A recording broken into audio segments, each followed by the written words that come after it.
de su vida. Hablo de la predicofobia. Pastor, usted se ha inventado esa palabra, ¿eh? Esa palabra no existe. Pero es para que entendáis lo que significa el temor a compartir el Evangelio. ¿Cuántos de vosotros habéis o estáis sufriendo de predicofobia? ¿Puedo ver las manos? Sabía que nadie la iba a levantar, pero es una realidad de todos nosotros que sufrimos de predicofobia. El pastor nos anima todos los sábados a salir a compartir el Evangelio. Y volvemos el sábado siguiente sin haber compartido el Evangelio. ¿Y decís que no sufrís de predicofobia? Predicar el Evangelio debería ser algo natural, pero el problema es que esos temores nos enfrentan y los sufrimos. El ser humano tiene temores, y hay muchos de esos temores, así que he tenido que resumirlos para que podamos entender lo que significa realmente la predicofobia. Cuando estaba en mi primer año de carrera, yo le pedí al Señor que pudiera predicar acerca de Él, que me diera una oportunidad. Y entre 400 compañeros que estábamos en primero de Derecho, uno de ellos se me acercó y me dijo: oye, he escuchado que tú eres adventista. ¿Qué diferencia hay entre ser adventista o ser católico? Le había pedido una oportunidad al Señor, pero yo no estaba preparado. Me entraron todos los temores, hasta el punto que me lo quedé mirando y le dije: solo quedan 3 minutos para entrar a la siguiente clase. No me da tiempo a explicarte las diferencias entre un adventista y un católico, así que en cualquier otro momento hablamos y lo vemos. Ese en cualquier otro momento nunca llegó. De 400 alumnos que éramos en primero de carrera pasamos a 200, y entre esos 200 que se perdieron, este joven nunca más lo volví a ver. El temor al rechazo, el temor a no estar preparado, el temor a ofenderle, el temor a lo desconocido, el temor a que lo que yo diga no sea relevante. ¿No habéis sufrido ninguno de estos temores? Entonces sufrís de predicofobia. Primero de ellos es el temor al rechazo, el temor a ser rechazado o ridiculizado. Y ese temor puede paralizarnos. Pero ante todos los temores y todos los problemas que tenemos, siempre sabemos que la solución a todos nuestros problemas, ¿dónde está? En la Biblia. Así que preguntémosle a la Biblia, ¿qué dice la Biblia acerca del rechazo? Pongamos como ejemplo un pasaje como Juan 15, 18 y 19. Y dice: si el mundo os aborrece, tranquilos. Sabed que a mí me ha aborrecido antes que a vosotros. Si fuerais del mundo, el mundo amaría lo suyo. Pero esta parte me encanta, esta parte es maravillosa. Dice: pero porque no sois del mundo, antes yo os elegí del mundo. Somos elegidos por el Señor. Y es por eso que nos aborrecen los demás. Yo antes os elegí del mundo, por eso el mundo os aborrece. La explicación está clara. Ese temor al rechazo nos paraliza, pero si pensamos en lo que Dios hizo a través de Jesús, transmitiendo el mensaje, veremos que a Él también le aborrecieron. ¿Qué mejor maestro que Jesús? ¿Qué mejor persona que pueda explicar la verdad que el propio Jesús? Y hubo personas que le rechazaron. Es más, los de su propia familia, de su propio pueblo, le rechazaron. Lo hemos estudiado esta semana en el estudio de la Biblia. Así que si te rechazan a ti, no te rechazan a ti, rechazan el mensaje. A ver si nos centramos en esto. No eres tú, es el mensaje el que es rechazado. Obviamente tú eres el mensajero y a veces al mensajero se le tiran piedras. Pero es el mensaje. Y esto es parte de nuestra misión. La misión que el Señor nos encomendó de ir y hacer discípulos a toda nación, tribu, lengua y pueblo. Pero el problema es que nos centramos en nosotros. Y cuando alguien dice, no me interesa lo que estás diciendo, nos desanimamos. Consideramos que nos están rechazando a nosotros y no nos rechazan a nosotros, rechazan el mensaje. El propio Jesús les tuvo que animar a sus discípulos diciendo, si vas, hablas y no te hacen caso, a otra cosa decimos en español mariposa. Esa es la realidad. El problema que tenemos es que nos desanimamos. Y eso nos produce miedo, miedo a ser rechazados, miedo a que ese mensaje no pase. La realidad es que deberíamos confiar más en aquel que nos entrega el mensaje. En aquel que nos entrega el mensaje. Como digo, el rechazo no es personal. Os animo a depender de la fortaleza y el carácter de Dios y a enfocarnos en el mensaje en lugar de en la respuesta que recibe nuestro mensaje.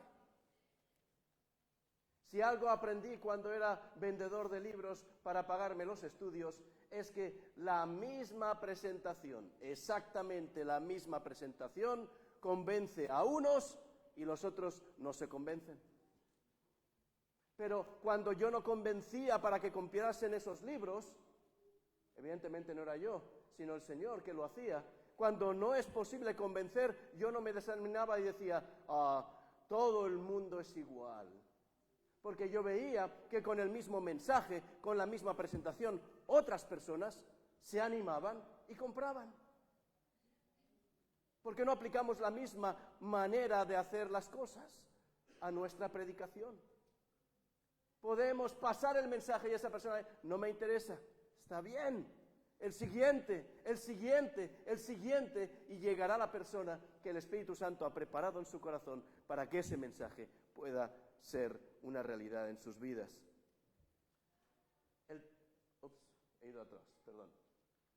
El texto que encontramos del apóstol Pablo en Romanos 8:31 dice algo muy claro para ese miedo, ese temor al rechazo. ¿Qué pues diremos a esto? Si Dios es por nosotros, ¿quién contra nosotros? Y Dios es por nosotros cuando pasamos el mensaje, cuando estamos involucrados en la misión.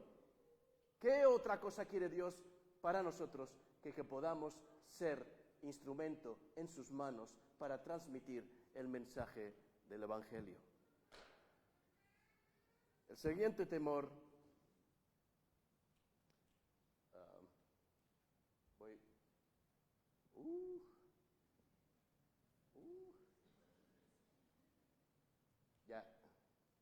ya voy a llegar. El siguiente temor es el temor a la inadecuación. Pastor, ¿qué significa inadecuación? Este es el temor a no saber lo suficiente como para defender nuestra fe. En otras palabras, el sentirse inadecuado para compartir el Evangelio. Pero mi pregunta para cada uno de vosotros en esta mañana es, ¿durante cuánto tiempo seguiremos excusándonos con eso? No, el pastor que ha estudiado teología y sabe cómo presentar la verdad, él es el que debe hacerlo. O los ancianos que conocen acerca de la misión de la iglesia, ellos son los que deberían hacerlo. Pero la Biblia no hace esa distinción que nosotros hacemos. La Biblia tan solo dice, id y predicad, id y haced discípulos. ¿A quién se los dijo? A sus propios discípulos. Discípulos hacen discípulos. ¿Por qué siempre nos excusamos en que, no conozco muy bien cómo presentar la verdad? Después de todos estos años, ¿de verdad? ¿No puedes presentar lo que hizo Cristo en tu vida? ¿Cómo ha transformado tu vida? ¿Cómo creer en la palabra de Dios nos hace vivir una vida de gozo a pesar de las dificultades? ¿Es tan difícil este mensaje? Segunda de Corintios, Entonces va hacia arriba. Segunda de Corintios capítulo 12, versículo 9. Ahí encontramos las palabras de Pablo, en ese sentimiento de que él no era alguien preparado. Dice, y me ha dicho, bástate mi gracia, porque mi poder se perfecciona en la debilidad. Por tanto, de buena gana me gloriaré más bien en mis debilidades, para que repose sobre mí el poder de Cristo. Que nos sentimos inadecuados, perfecto, porque así el poder de Cristo puede trabajar en nosotros. Dejémosle a Él trabajar en nosotros. No tengamos miedo a no estar preparados. El Señor nos usa para transformarnos a nosotros y a los demás. El texto anterior,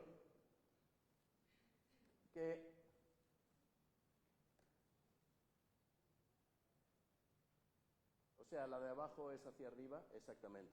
El texto anterior nos demuestra algo muy interesante. Moisés, aquel que nosotros consideramos que es el líder del pueblo de Israel, cuando el Señor le llamó, ¡ay, Señor! Nunca he sido hombre, y esto podríamos hacerlo así literal, ¿no?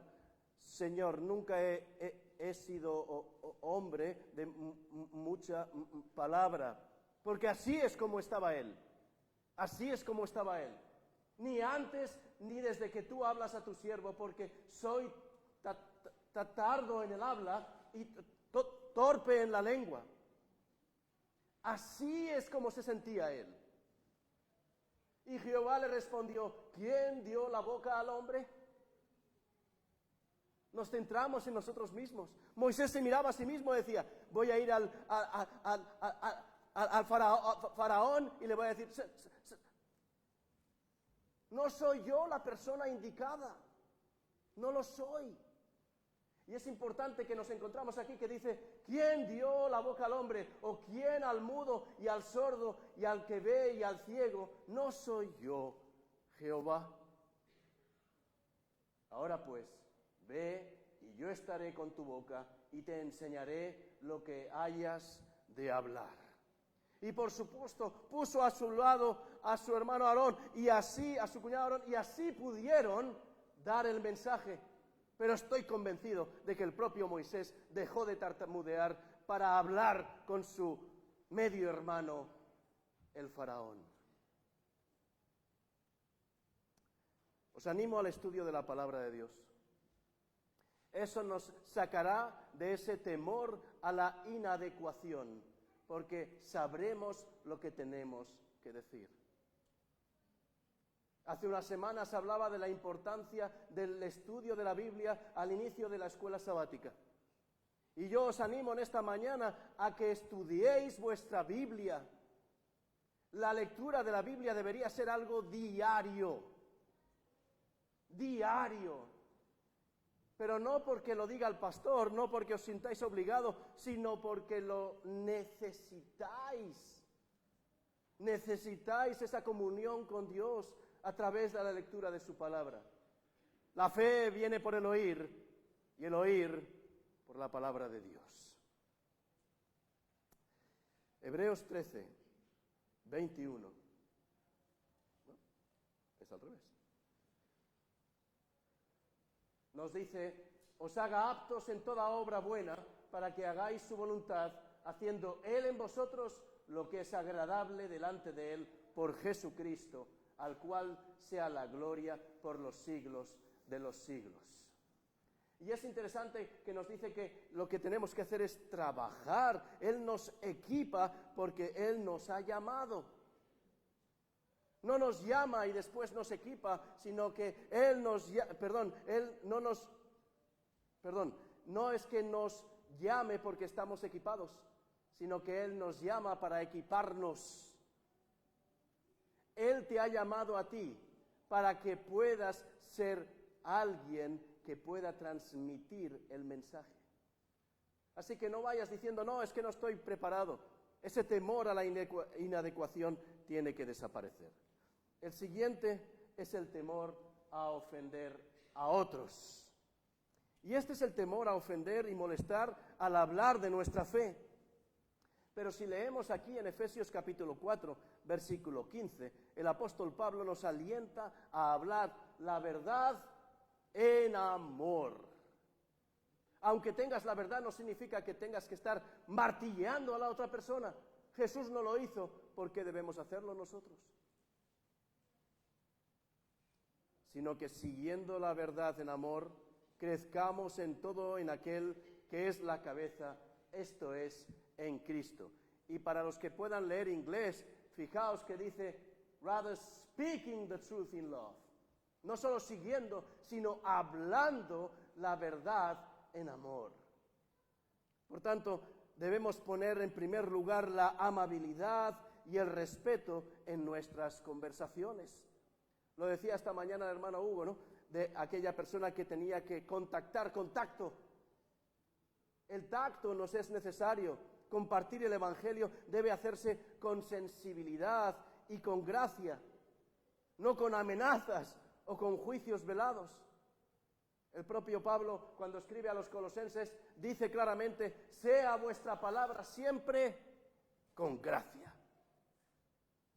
sazonada con sal, para que sepáis cómo debéis responder a cada uno. Así que ese temor a ofender a otros se termina cuando nuestras palabras tratan de ayudar a los demás. Tratan a los demás con respeto. Les hablamos a los demás como nos gustaría que nos hablasen a nosotros. Ese temor a ofender a otros no debería ser una barrera para la predicación del Evangelio. El siguiente es el temor a lo desconocido. El temor a lo desconocido está relacionado con la ansiedad sobre lo que podría suceder al compartir el Evangelio. ¿Y si cuando yo le digo a esta persona acerca de esto va a ocurrir esto? ¿Y si al compartir el Evangelio el resultado de nuestro testimonio no es el esperado? ¿A cuántas personas predicó Jesús y no le siguieron? ¿Se desanimó por ello? Pero a nosotros parece que sí, que en el momento en que le damos a conocer el Evangelio a alguien y no sigue, nos desanimamos, no sirvo yo para esto. ¿Sufres de predicofobia? El Señor nos dice que tenemos que evitarlo. Sea vuestra palabra con gracia sazonada con sal. Eso es lo que debería animarnos a no tener miedo a lo desconocido. No os preocupéis, no os afanéis por el día de mañana. No os preocupéis del resultado, sino del trabajo que hay que hacer. Es una diferencia grande, porque el día de mañana traerá su afán, basta a cada día su propio mal. Por tanto, no nos preocupemos demasiado de los resultados de nuestra predicación. Necesitamos confiar en que Dios es el que produce los resultados.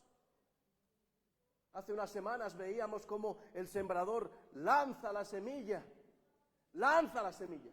sin preocuparse hacia dónde va, porque sabe que el Dios creador es el que dará el crecimiento. Pero nosotros somos muy específicos al colocar la semilla, y la miramos, y si no crece, no sirvo para esto. Podemos ver en la palabra de Dios cómo el sembrador lanza alegremente la semilla, porque sabe que el creador hará el resto. Pero la semilla nunca crecerá si no es sembrada. Y nuestra parte es sembrar. Y despreocuparnos del futuro, porque el Señor está al control de ello. El Señor dará el crecimiento. El Espíritu Santo tocará el corazón, pero nosotros no podemos dejar de lanzar la semilla. El quinto temor es el temor a no ser relevante. Y este texto se me olvidaba. ¿Tememos a lo desconocido? El texto está ahí en la Biblia, ¿verdad? Es un texto claro. Fíate de Jehová de todo tu corazón y no te apoyes en tu propia prudencia. En inglés dice understanding. Interesante que en el español dice prudencia. Reconócelo en todos tus caminos y Él enderezará tus veredas. Al fin y al cabo, Él es el que conoce el futuro. Él sabe lo que es mejor para ti y Él enderezará tus veredas. Así que el temor a lo desconocido es algo que nosotros tenemos que poner a un lado. ¿Y sabéis por qué? Porque nuestro mensaje es relevante. Y ese va al siguiente texto. El temor a no ser relevante. Este es el temor a que el evangelio que predicamos pueda parecer obsoleto, desactualizado o irrelevante en el contexto social actual. Pero la realidad es que el mensaje que se nos ha dado a nosotros es un mensaje relevante para el tiempo en el que estamos viviendo, en el que no hay esperanza. La esperanza es Jesús.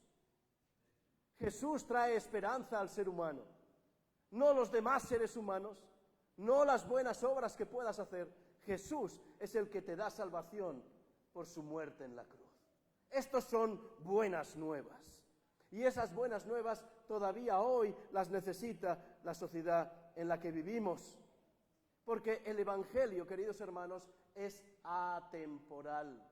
No tiene tiempo.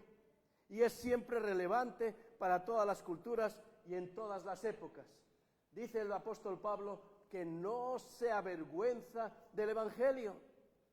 Pero va a decir por qué.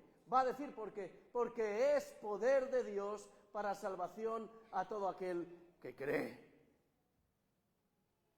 En el estudio de esta semana, para aquellos que llegaron al último día en el estudio en grupos, vemos que Jesús sintió compasión de aquellas personas. ¿Por qué? ¿Quién sabe la respuesta? Porque eran como ovejas sin pastor. Y esa compasión debería movernos a la predicación del evangelio. Porque todos los días vemos alrededor de nosotros ovejas sin pastor. Ovejas sin pastor. El temor a no ser relevante debería estar fuera de nuestras vidas. Entendamos el contexto cultural en el que vivimos, pero mantengámonos firmes y fieles al mensaje. Nosotros somos los que hacemos que el mensaje sea relevante cuando a través de él transformamos personas. Es poder de Dios para salvación a todo aquel que cree. Y nosotros lo que estamos haciendo es mostrando la verdad, mostrando el poder de Dios para salvación de aquel que cree. El apóstol Pablo dijo claramente en 1 Corintios capítulo 9, versículo 22, me he hecho débil a los débiles, para ganar a los débiles. A todos me he hecho de todo, para que de todos modos salve a algunos. No creo que Pablo sufriese de predicofobia. No lo creo. Y sobre todo, no del temor a no ser relevante. Queridos hermanos, nuestro mensaje es relevante hoy todavía. Hoy todavía. La profecía nos confirma que vivimos en el tiempo final. Estamos viviendo en el último tiempo. Y alguno puede pensar, sí, eso lo escuché yo como hace 20 años de un pastor que decía lo mismo. Pero la realidad es que estamos viviendo en el último tiempo. Y que lo que le cuesta más al ser humano es reconocer que aquello que la palabra de Dios decía que iba a ocurrir, está ocurriendo en este tiempo. Ahora, nuestro mensaje es más relevante que nunca. Corría el 4º año de carrera. Le pedí al Señor otra oportunidad. Yo era parte del equipo de natación de la universidad y todas las semanas entrenábamos el equipo de chicas y el equipo de chicos, cada uno por su calle. Calle le llamamos a cada una de las líneas en la piscina. Y puedo deciros que nadar es muy aburrido y entrenar todavía es más aburrido. Pero al menos tienes unas pausas en las que descansas hasta que el entrenador dice, vamos otra vez. Y en esa pausa, queridos hermanos, una nadadora me dice, ¿tú eres el que no vas a nadar si la competición es en sábado? Y le dije, sí. Y me dijo, ¿por qué? lo primero que vino a la mente fue: gracias, Señor, porque ahora tengo la oportunidad. Ahora me has dado la oportunidad que perdí en el primer año de carrera. Y entre agua y agua hablamos de la palabra de Dios. Hablamos del mensaje. Y puedo deciros, queridos hermanos, esa hermana está en la iglesia hoy, es una miembro activa de nuestra iglesia en España y fue la primera persona que, gracias a quitarme la predicofobia, pude dar a conocer el mensaje, gracias a Dios, y ser la primera persona que se bautizó por mi mensaje. ¿Cuál fue mi mensaje? Estar dispuesto a que el Espíritu Santo trabaje en ti. Y cuando estás dispuesto, el Señor te lo va a poner delante. Pero cuando te lo ponga delante, no hagas como yo en primero de carrera, sino haz como yo en cuarto de carrera. Verás claramente que el Señor te dice: ahí está, no pedías por ello, ahí lo tienes. El Señor ha preparado el corazón de esa persona, no desaproveches la oportunidad. Recapitulemos los 5 temores y las soluciones. Temor al rechazo, y os animo a depender de la fortaleza de Dios y a enfocarnos en el mensaje en lugar de la respuesta al mensaje. El temor a la inadecuación, os animo a la continua formación en el conocimiento de la Biblia. Recordemos que Dios equipa a quienes llama. Ante el temor a ofender a otros, os animo a cultivar la importancia de la amabilidad y el respeto en las conversaciones. Recordemos que compartir el Evangelio debe hacerse, como dice la palabra de Dios, con sensibilidad y con gracia. Ante el temor a lo desconocido, os animo a dejar a Dios los resultados y nosotros centrarnos en compartir el Evangelio. Demos pasos de fe y dependamos de la guía del Espíritu Santo, el poder prometido por Jesús. Y finalmente, ante el temor a no ser relevante, os animo a entender el contexto cultural en el que vivimos, de tal manera que nos mantengamos fieles al mensaje central de nuestra misión, que no es otra que la de anunciar las buenas nuevas de salvación y la inminencia del regreso de nuestro Salvador. Os animo, queridos hermanos, a enfrentar estos temores, a poner a un lado la predicofobia. Ya está bien de excusarnos y a tomar medidas, a ser intencionales, a ser astutos y a la vez sencillos para compartir el Evangelio con toda confianza. El último texto que quiero compartir con vosotros se encuentra en 2 de Timoteo 1:7. Y este texto tiene que animarnos. ¿Por qué dice el texto? Porque Dios no nos ha dado espíritu de cobardía. No. Dejemos a un lado los temores. Él nos ha dado poder, un espíritu de poder, de amor y de dominio propio. El Evangelio es el mensaje más poderoso y transformador que el mundo necesita hoy. No permitamos que nuestros miedos nos detengan. Dios nos ha llamado a ser valientes y a compartir su amor con un mundo que lo necesita desesperadamente. Que cada uno de nosotros, fortalecidos por el Espíritu Santo, no mirándose a uno mismo, sino confiados en la gracia de Dios, estemos dispuestos a dar un paso al frente en la misión de compartir a Jesús con valentía y con amor, dejando atrás estos temores. Oremos juntos, queridos hermanos, por la fuerza y la sabiduría necesarias para cumplir con este llamado personal. El Señor os bendiga abundantemente en esta semana.